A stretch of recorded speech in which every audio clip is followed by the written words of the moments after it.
Assalamualaikum warahmatullahi wabarakatuh. Pada pertemuan kali ini kita akan membicarakan tentang unsur kebahasaan yang terdapat dalam teks novel. Di dalam teks novel ada 6 unsur kebahasaan yang ada. Yang pertama, adanya verbal material. Kedua, adanya verbal mental. Ketiga, adanya konjungsi temporal. 4.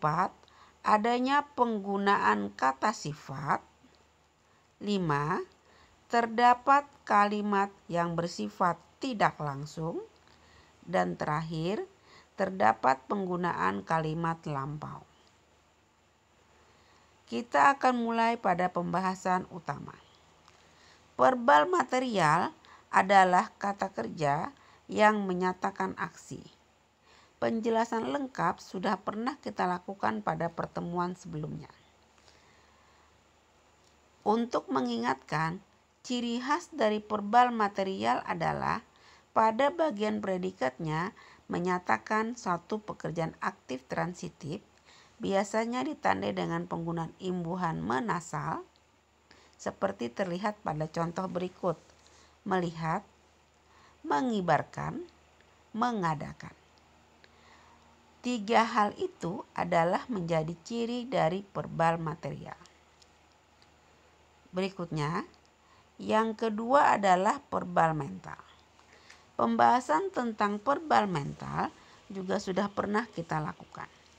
Sekadar mengingatkan kembali, verbal mental adalah verbal yang berkaitan dengan persepsi, afeksi, dan kognisi. Dalam hal ini, verbal mental adalah sebuah verba yang berkaitan dengan sikap mental.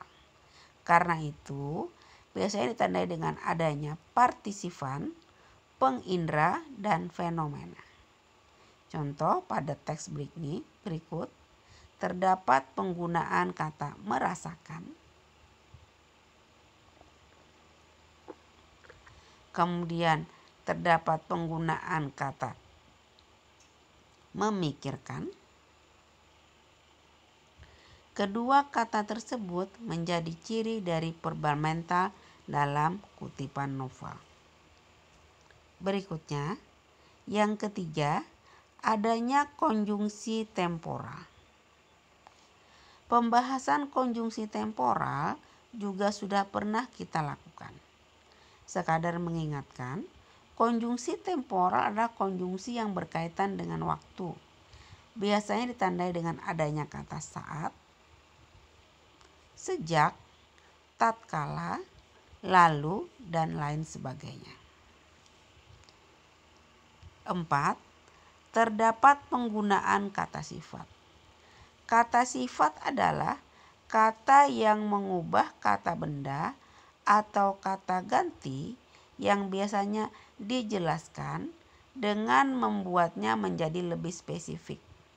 Kata sifat dapat digunakan untuk menerangkan kuantitas. Contoh, pada kutipan teks novel terdapat penggunaan kata kocak.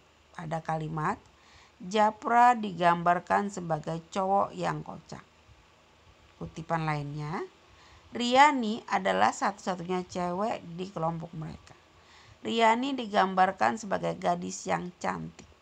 Penggunaan kata cantik di situ merupakan ciri dari kata sifat.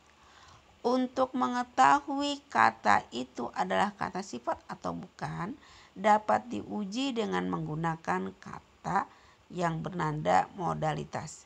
Misalnya, yang sangat cantik, sangat kocak, amat kocak, kocak sekali, cantik sekali, dan sebagainya. Hal itu menjadi alat uji untuk mengenali apakah kata tersebut menjadi ciri dari kata sifat. Berikutnya, yang keenam adalah terdapat kalimat tidak langsung. Kalimat tidak langsung dalam teks novel biasanya ditandai dengan menggunakan kalimat yang bersifat dialog. Kalimat yang bersifat dialog biasanya ditandai dengan adanya penggunaan tanda hubung petik 2 pada kutipan penulisannya. Seperti contoh yang tersaji pada layar berikut. Berikutnya, yang terakhir adalah adanya kalimat lampau. Kalimat lampau adalah sebuah kalimat yang menyatakan peristiwa masa lampau. Artinya, di dalam teks novel itu terdapat waktu-waktu yang menyatakan peristiwa yang terjadi sebelumnya. Seperti contoh, Sabir telah mengerjakan tugas dari dosen pada minggu yang lalu. Penggunaan kata pada minggu yang lalu menjadi penanda bahwa dalam konteks tersebut terdapat penggunaan kalimat lampau. Ciri lainnya apa? Terdapat kata sebelumnya, dahulu kala, pada zaman dahulu, dan seterusnya. Demikian pembahasan tentang unsur kebahasaan dalam teks novel. Terima kasih.